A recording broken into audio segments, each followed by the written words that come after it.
ہمارے پرانے تعلق والے ذمہ دار گھرانے کی بچی کہا جی مولانا صاحب چلو ماں باپ جہاں کر دیں ٹھیک ہے، ہمارا سر جھکا ہوا ہے، اتنا تو دیکھ لیتے انسان کا بچہ ہوتا ہے۔ ایک شرابی کے ساتھ میری شادی کر دی، عمر گزر گئی میری روتے روتے، فیملی میں ہی کرنا تھا تو کوئی اور شریف بچہ دیکھ لیتے۔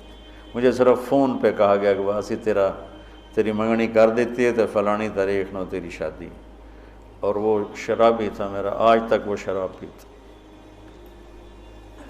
یہ وہ دکھتے ہوئے مسائل ہیں جن کو ہم دین کی روشنی میں دیکھتے ہی نہیں ہیں، اپنے رواج کی روشنی میں دیکھتے ہیں۔ ہمارا رواج کیا ہے، ہمارا دستور کیا ہے، اس پر ہم چلتے ہیں۔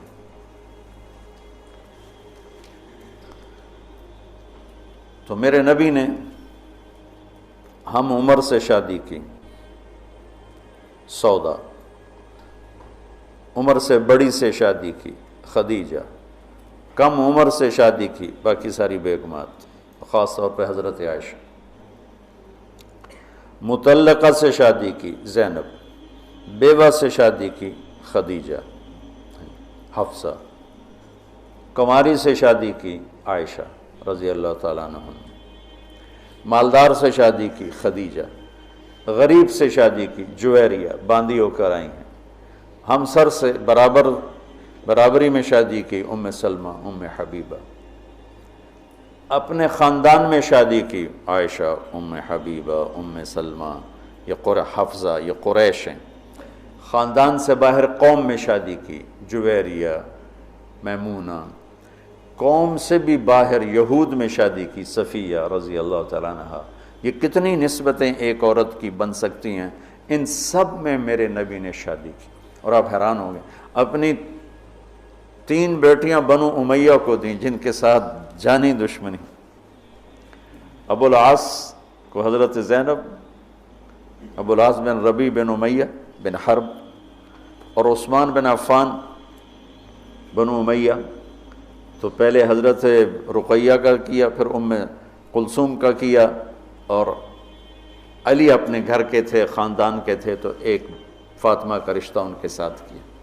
اور حضرت عثمان کے نکاح میں جب حضرت ام کلثوم کا بھی انتقال ہوا تو آپ نے فرمایا میری 100 بیٹیاں ہوتی اور اس طرح مرتی، 100 کی 100 عثمان کے نکاح میں دیتے۔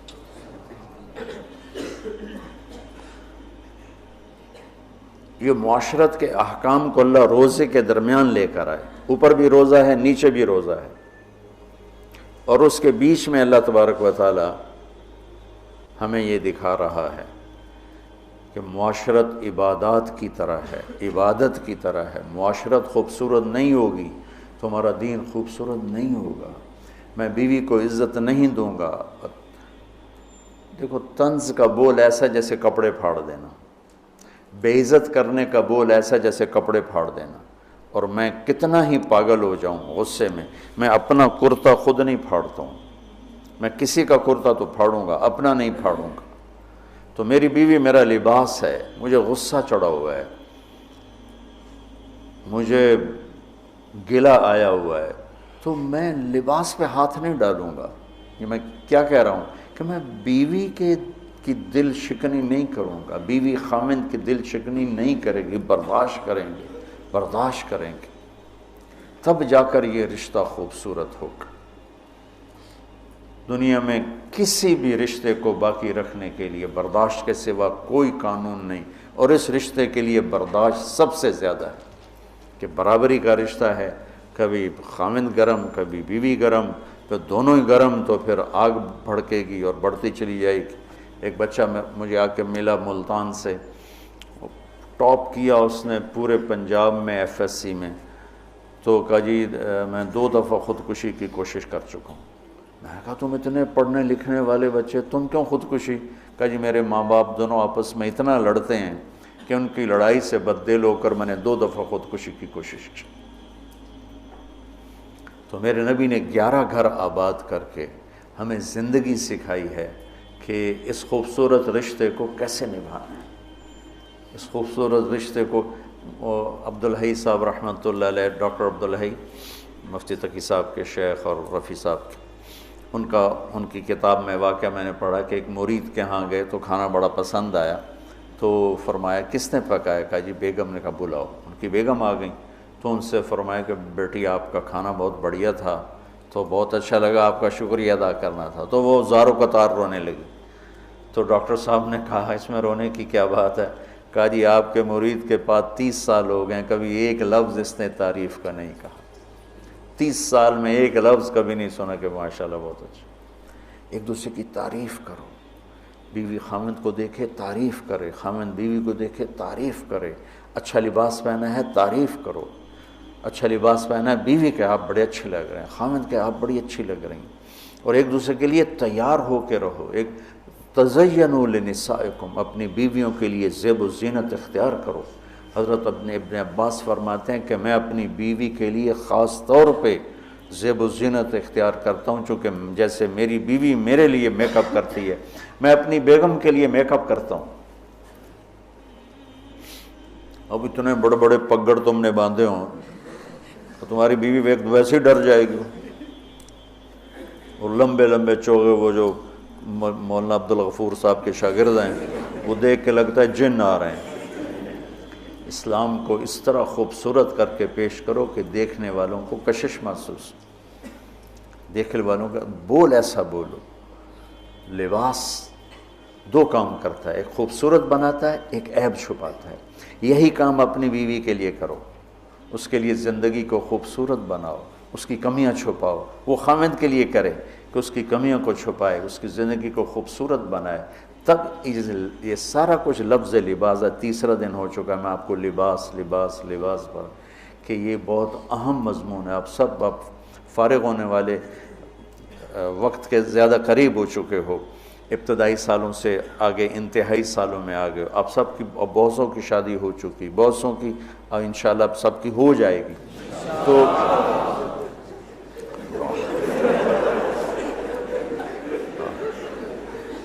مولویوں نے شوق چڑھے ہے شادی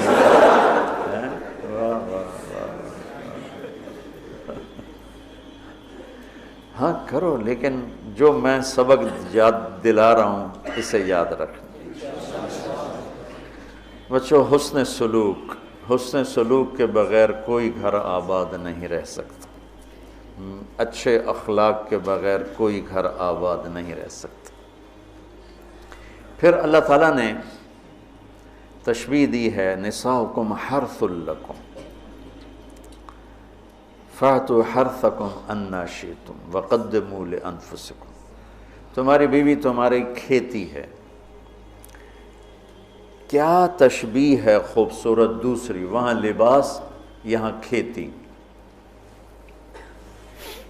میرا زمیندار گھرانے سے تعلق، لہذا بچپن سے کھیتی کو ہوتا بھی دیکھ رہے ہیں اور کیسے اس پہ جان لگتی وہ بھی دیکھ رہے ہیں۔ میں نے فزیکلی زندگی میں 4 مہینے زمیندارہ کروایا تھا 1984، یعنی پورے پروسیس سے گزرا، جیسے ایک مزدور کرتا ہے ایسے اپنے مزدوروں کے ساتھ مل کر۔ کتنی خوبصورت تشبیہ ہے۔ فصل کو ڈنڈے مارتے ہیں، کپاس کو دیکھا کوئی ذمہ دار ڈنڈوں سے کوٹ رہا ہو یا گالیاں دے رہا ہو؟ آم کے پودے کو لتر مارو تو پھل ہی نہیں دیتا، تیری بلانے دی۔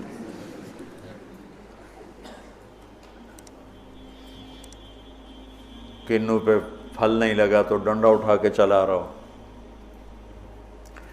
فصل کو کتنے پیار سے پروان چڑھاتے ہیں، جس وقت میں فصل کی جو ضرورت ہوتی ہے کس طرح مہیا کرتے ہیں۔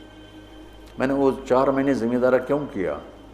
پچھلے 3 سال ہماری فصلیں سب فیل ہو گئی اور قرضے یہاں تک چڑھ گئے۔ ہمارے پاس کوئی جمع پونجی تاجروں کی طرح تو ہوتی نہیں، یہاں تک چڑھ گئے۔ تو میں نے چھٹی لی رائمنڈ سے 4 مہینے اور اپنا زمیندارہ خود سنبھالا، کہ مجھے ڈر لگا کہ اگر اس دفعہ بھی ہماری فصل نہ ہوئی تو پھر زمین بیچ کے قرضہ دینا پڑے گا۔ تو 3 سال کے پیچھے قرضے چڑھے ہوئے، تو میرے پاس تو پیسہ ہی نہیں تھا کہ میں کھاد کیسے لوں، سپرے کیسے لوں، جی ڈیزل کیسے لوں۔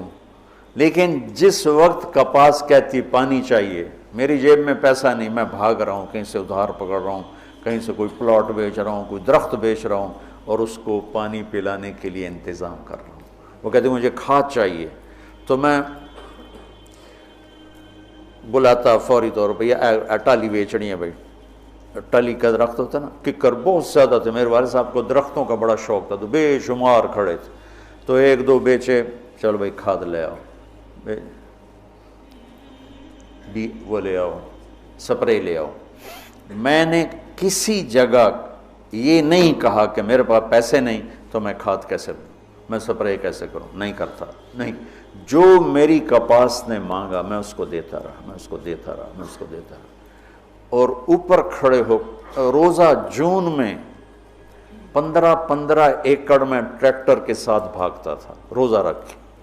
اب تو سردرد نے مجھے گرا کے رکھ دیا ہے، 15 ایکڑ جون میں ٹریکٹر کے پیچھے بھاگ رہا ہوتا تھا، وہ گوڈی کر رہا ہے تو کہیں کوئی پودا نہ اکھڑ جائے، وہ بیج گرا رہا ہے تو کہیں کوئی بیج وہ کہیں پھنس نہ جائے اور وہ زمین خالی رہ جائے۔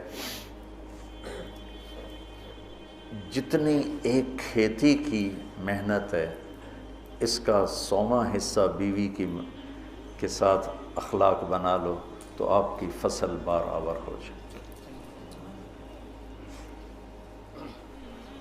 نساؤکم حرث لکم، اگر درخت نے پھل نہیں دیا تو میں کٹواتا نہیں ہوں، میں اس کا علاج کرتا ہوں، میں اس کا مرض ڈھونڈتا ہوں۔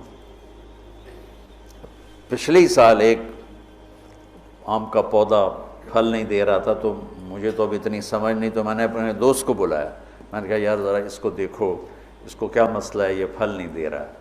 تو اس نے اس کا علاج بتایا کہ اس کا یہ کریں، یہ کریں، یہ کریں۔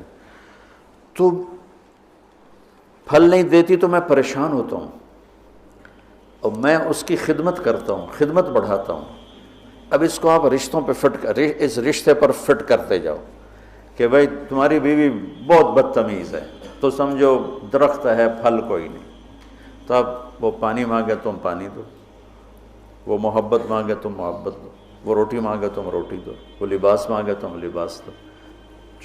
چونکہ محبت ایک اتنا بڑا جادو ہے کہ ساری دنیا کے جادوؤں کا توڑ موجود ہے، محبت کے جادو کا توڑ کوئی نہیں۔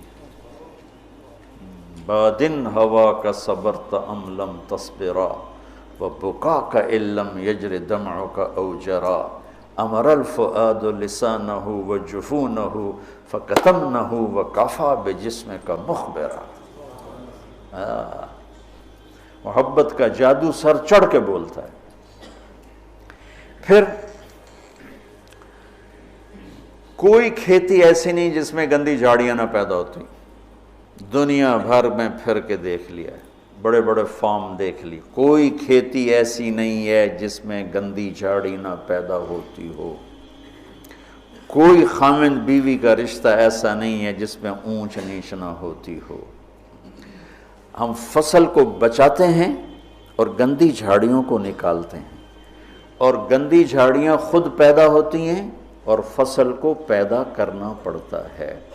بد اخلاقی خود آئے گی، اخلاق کو بنانا پڑے گا، غصہ خود آئے گا، ضبط کو بنانا پڑے گا، زبان تیز خود ہوگی، اسے ٹھنڈا کرنا پڑے گا، طبیعت میں نفرت پیدا ہوگی، اسے محبت میں بدل۔ یہ سب گندی جھاڑیاں ہیں۔ خاوند اور بیوی کھیتی سے تشبیہ ہے، تو زمین کیا ہے؟ دل ہے، اور گندی جھاڑیاں کیا ہیں؟ تانے، بولیاں، نفرت، غصے، مار پٹائی، کبھی خامند کی طرف سے، کبھی لڑکی والوں کی طرف سے، کبھی لڑکے والوں کی طرف سے، کبھی سسرال کی طرف سے، کبھی ساس سسر کی طرف سے، کبھی بھائی بہنوں کی طرف سے۔ ایک بچہ بتا رہا تھا کہ میرا باپ میری ماں کو مارتا تو میرے چاچا بھی آ کے مارنا شروع کر دیتے، جن کنبختوں کا اس کے ساتھ کوئی رشتہ ہی کوئی نہیں، کہ وہ میری ماں کو مارتا میرا باپ، تو میرے چاچا بھی آ کے ساتھ ہی اپنے بھائی کے میری ماں کو مارنا شروع کر دیتے تھے۔ یہیں کی کہانی سنا رہا. تو گندی جھاڑیوں سے پاک کوئی فصل نہیں ہو سکتی. انہیں مارنے کے لیے الگ دوائیں ہیں، الگ محنت ہے، الگ کوشش ہے، اور پھر آہستہ آہستہ فصل کی حفاظت ہے اور گندی جھاڑیوں کو نکالنا ہے یہاں تک کہ فصل پروان چڑھ جاتی ہے. اسی طرح میرے بچوں، یہ غصہ، یہ نفرت، یہ بغض، یہ آپس کی عداوت، یہ وہ گندی جھاڑیاں ہیں، انہیں نکالنا پڑے گا. یہ زمین سے ہم بنے ہیں، ہمارے اندر گندگی خود جنم لیتی ہے، صفائی کو لانا پڑتا ہے. برائی خود جنم لیتی ہے، نیکی کو لانا پڑتا ہے. جیسے کپاس کو اگانا پڑتا ہے اور گندی جھاڑی کو مارنا پڑتا ہے.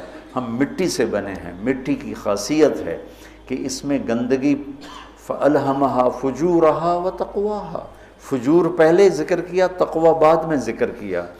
میں اس سے یہ استنباط کرتا ہوں کہ ہمارے اندر برائی خود آئے گی، نیکی کو لانا پڑے گا. جھوٹ بولنا خود آئے گا، سچائی کو لانا پڑے گا. بخل خود آئے گا، سخاوت کو لانا پڑے گا. حرص و حوث خود آئے گا، ایثار کو لانا پڑے گا. نفرت خود آئے گی، محبت کو لانا پڑے گا. انتقام خود اٹھے گا، معاف کرنے کو لانا پڑے گا. یہ زندگی بھر کی زراعت کی محنت ہے. جاؤ کھیتوں میں جا کے دیکھو کہ ذمہ دار کیسے مٹی میں مٹی ہو رہا ہے اور کس طرح اپنی فصل کو اولاد کی طرح پروان چڑھا رہا ہے، اور کس طرح وہ اس میں سے گندی جھاڑیوں کو آرام سے نکال رہا ہے کہ پودا نہ ہل جائے. پودا، میں ہاتھوں سے 15 ایکڑ کے پلاٹ اپنے ہاتھوں سے جھاڑیاں کھینچتا تھا، وہ رمبے کھرپی سے نہیں کہ کہیں کپاس کا پودا متاثر نہ ہو جائے. میں اس تشبیہ کو جو سمجھا ہوں، اول تو تمہیں کسی تفسیر میں یہ نہیں ملے گا جو میں تمہیں بتا رہا ہوں. میں تو اس کو زراعت سے سمجھ کے تمہیں بتا رہا ہوں، ورنہ ہر ایک نے وہ ایک مخصوص معنی میں اس کو استعمال کیا. فاتو حرثکم انا شئتم، اس کے بارے میں اقبال و ادبار میں اس کو استعمال کیا ہے. میں تمہیں بتا رہا ہوں کہ اس میں اللہ تعالیٰ یہ بھی بتا رہا ہے کہ کھیتی کو کیسے پالنا ہے اور کیسے پروان چڑھتی. سب سے پہلے اسی کو جب وہ لگ رہی ہوتی ہے تو بھاگم بھاگ، جب تک اس کا پورا پھل گھر نہیں آتا ذمہ دار چین سے نہیں بیٹھتا ہے. تو جب تک ایمان پہ خاتمہ نہیں ہو جاتا، اس رشتے کی حفاظت، اس کو پانی دینا، اس کو کھاد دینا، اس میں سے گندی جھاڑیوں کو نکالنا، غصے کو، حسد کو، بغض کو، لڑائیوں کو. جب اللہ تمہارے گھر بنا دے تو کانوں میں ڈانٹ ڈال دینا، کسی کی برائی نہ سننا، خاص طور پہ اپنی بیوی کی برائی نہ سننا. کسی کی نہ سنو لیکن بیوی کی نہ سنو. اور بیویوں سے کہتا ہوں کہ اپنے خامند کی برائی نہ سنو.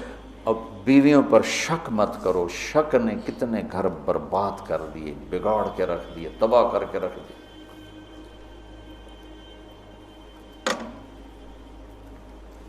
اعتماد کرو. نکاح کا ایک مطلب ہے عورت پر مرد کا اعتماد کرنا. اب یہ موبائل کا زمانہ ہے، بیویاں خامدوں کو موبائل ڈھونڈ رہی ہوتی ہیں اور خامد بیویوں کو موبائل ڈھونڈ رہے ہوتے ہیں کہ کتنے میسج کیتا، کتوں میسج آیا. یہ ایسی بدتمیزی، بد اخلاقی، یہ زندگی کے ماتھے پر بہت گندا بدنما داغ ہے. میں قربان جاؤں اپنے نبی کی.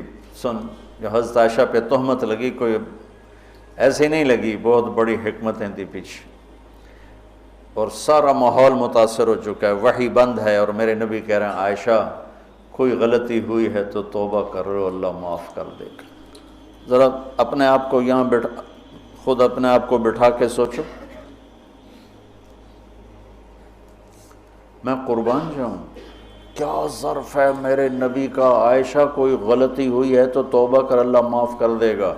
یہ نہیں کہ غلطی بتا میں تمہیں ابھی طلاق دیتا ہوں، ابھی تیرا سر اتارتا ہوں. کتنی بچیاں شک کی بنیاد پہ ذبح کر دی. لڑکے شادیاں کر کے زنا کرتے ہیں اور بچی سے پر شک پڑ جائے تو اسے جان سے مار دیتے. لڑکا گناہ کرے، لڑکی کرے، دونوں ہی بشر ہیں، دونوں ہی انسان ہیں. اس سے بھی خطا ہو سکتی، اس سے بھی ہو سکتی. بیٹی سے خطا ہو جائے تو غیرت پہ زد پڑ گئی لہذا اسے ذبح کر دو، اور بیٹا شادیاں کر کے بھی منہ کالے کرتا رہے تو کوئی نہیں جی چھوڑ چک کرنا. یہ میرے ماحول کے آگ ہے جو بھڑک رہی ہے، کسی سے بھی خطا ہو سکتی، بشر ہے، یہ بھی بشر ہے، یہ بھی بشر، اور میرے نبی میں قربان جاؤں، واہ یا رسول اللہ، واہ یا رسول اللہ، واہ یا رسول اللہ۔ عائشہ اگر کوئی کمی ہوئی ہے تو توبہ کر لے، اللہ معاف کر دے گا۔ اللہ اکبر، سوچو تو صحیح، اس سے زیادہ کوئی عورت کو کون عزت دے گا؟ کہ آپ نے ان کو ایک بشر سمجھ کے کہا، ہوئی ہے کوئی کمی تو توبہ کر، اللہ معاف کر دے، نہیں ہوئی تو اللہ تیری شان میں کچھ نہ کچھ ضرور تیری صفائی دے گا۔ اسی وقت پھر اللہ نے جبریل کو اتارا۔ کشاف والے کیا ہیں، جار اللہ، وہ کہتے ہیں کہ پورے قرآن میں اللہ اتنا غضبناک ہو کے نہیں بولا جتنا ان 11 آیات میں غضبناک ہو کے بولا ہے۔ اتنا کفر کے خلاف بھی اللہ غصے میں نہیں بولا جتنا ان میں بولا ہے۔ اب شیخ رمضی جیسے ڈھونڈیں کہ وہ غصے والا اظہار کیا ہے، میں نے تو خالی پڑھا ہے، تو میں نے اس کو ڈھونڈنے کی کوشش بھی کی کہ بھئی وہ کیا چیز ہے جو یہاں ہے اور کفار کے، فرعون کے لیے بھی نہیں، حامان شداد کے لیے بھی نہیں، جو تہمت لگانے والوں کے خلاف اللہ تعالیٰ نے غیظ و غضب کے ساتھ بات کی۔ تمہاری اس سے زیادہ میں گھر کی مثال اور تمہیں کیا پیش کروں؟ عائشہ اگر کوئی ہوا ہے تو توبہ کر لے، اللہ معاف کر دے، سبحان اللہ۔ پھر اللہ نے اسی وقت آیت کو اتار دی، تو آپ نے ماتھا پہ پسینہ تھا، مسکرائے، عائشہ مبارک ہو، اللہ نے تجھے بری و ذمہ قرار دے دی۔ ام رومان کہنے لگی اٹھو، اللہ کے رسول کا شکر ادا کرو گا؟ نہیں، اس کا شکر ادا کریں گی جو میری گواہی دینے آیا، جو میری گواہی دینے آیا۔ تو یہ گھر کی زندگی کے وہ مسائل ہیں بچوں جس میں پوری امت اس وقت مبتلا ہے، خاص طور پر میرا ملک بر صغیر۔ میں چاہتا ہوں تم سیرت مبارکہ سے اثر لو، اللہ کے واسطے قرآن سے جڑو، سیرت سے جڑو۔ میرے نبی نے کیا کیا؟ ہم صرف بزرگوں پہ اٹک جاتے ہیں، اکابر پہ اٹک جاتے ہیں، آگے نہیں جاتے ہیں۔ ہمارے اکابر ہمارا سرمایہ ہیں، ہمارے لیے عالم الہدا ہیں، روشنی کے مینار ہیں، ان سے استفادہ کے بغیر ہم جاہل ہیں، لیکن وہ بھی ہماری طرح انسان ہیں۔ نمونہ بننے کے لیے صرف میرے نبی کی ذات ہے، صرف میرے نبی کی ذات ہے، صرف میرے نبی کی ذات۔ سیرت سے جوڑو، قرآن سے جوڑو۔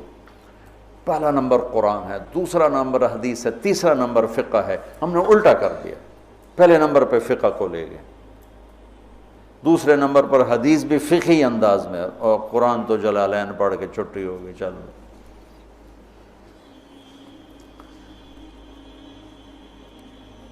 تو میں چاہتا ہوں دنیا سے جانے سے پہلے اللہ میرے ذریعے سے ایک ایسا طبقہ تیار کر دے جو قرآن سے جڑا ہوا، جو حدیث سے سیرت سے جڑا ہوا۔ ایک ہے فقہ الحدیث، فقہ السنہ، ایک ہے فقہ السیرہ۔ میں یہ چاہتا ہوں، فقہ السیرہ چاہتا ہوں۔ فقہ السنہ پہ تو بہت کام ہو چکا ہے، بخاری، مسلم، نسائی، ابو داؤد، یہ سب فقہ السنہ ہے۔ فقہ السیرہ کہ میرے نبی کی زندگی سے مجھے کیا روشنی ملتی ہے، وہ چاہتا ہوں۔ اللہ تعالیٰ مجھے بھی دے دے، اللہ آپ کو بھی دے دے۔ اللہم لک الحمد کما انت اہلہ، وصلی علی محمد کما انت اہلہ، وفعل بنا ما انت اہلہ، انک اہل التقوی و اہل المغفرہ۔ یا اللہ ہمیں قرآن سے جوڑ دے، یا اللہ ہمیں اپنے حبیب سے جوڑ دے، یا اللہ ہمیں سیرت سے جوڑ دے، یا اللہ ہمارا آئیڈیل اپنے نبی کو بنا دے، یا اللہ ہماری ہر ادا سنت میں ڈھال دے، یا اللہ ان بچوں کو قبول فرما، یا اللہ انہیں ہر جگہ جہاں یہ جائیں ہدایت کا ذریعہ بنا، ہدایت کا ذریعہ بنا، ہدایت کا ذریعہ بنا۔ یہ ہمارے شاخیں اور یہ ہمارا مرکز، اس سب کو اپنے فضل و کرم سے قبولیت کا شرف نصیب فرما۔ جتنے دوست شریک مجلس ہیں یا سن رہے ہیں اور ہاتھ اٹھائے ہوئے ہیں، یا اللہ سب سے راضی ہو جا، سب کی دنیا بھی بنا دے، سب کی آخرت بھی بنا دے۔ یا اللہ نہ ہم دنیا کے دکھ سہ سکتے ہیں نہ آخرت کے، ہمیں دنیا کے دکھوں سے بھی بچا، ہمیں آخرت کے دکھوں سے بھی بچا میرے مولا۔ نہ یہاں کا درد سہا جاتا ہے نہ وہاں کا، یہاں کے دردوں سے بچا، وہاں کے دردوں سے بچا میرے مولا۔ ہماری زندگی کا سب سے بہترین حصہ آخری بنا دے، ہمارے اعمال کا سب سے بہترین عمل آخری عمل بنا دے، اور جس دن تیری ملاقات ہو وہ دن ہماری زندگی کا سب سے خوبصورت دن بنا دے۔ یا اللہ تو ہمیں دیکھ کے خوش ہو جائے، ہم تجھے دیکھ کے خوش ہو جائیں۔ یا اللہ تو پوری امت پر آئے ہوئے مصیبتوں کے بادل ہٹا دے۔ یا اللہ پوری دنیا کے فرعونہ کو زیر و زبر فرما دے، پوری دنیا کے شداد حامان قارونوں کو عبرت کا نشان بنا دے، اور پوری دنیا کے انسانوں کے لیے یا اللہ اسلام کا دروازہ کھول دے۔ یا اللہ ہمارے ملک کی حفاظت فرما، اسے فتنوں سے بچا، اندر باہر کے دشمنوں سے حفاظت فرما۔ یا اللہ تو ہماری بھی حفاظت فرما، ہماری نسلوں کی بھی حفاظت فرما۔ یا اللہ ہم سب سے راضی ہو جا، آمین۔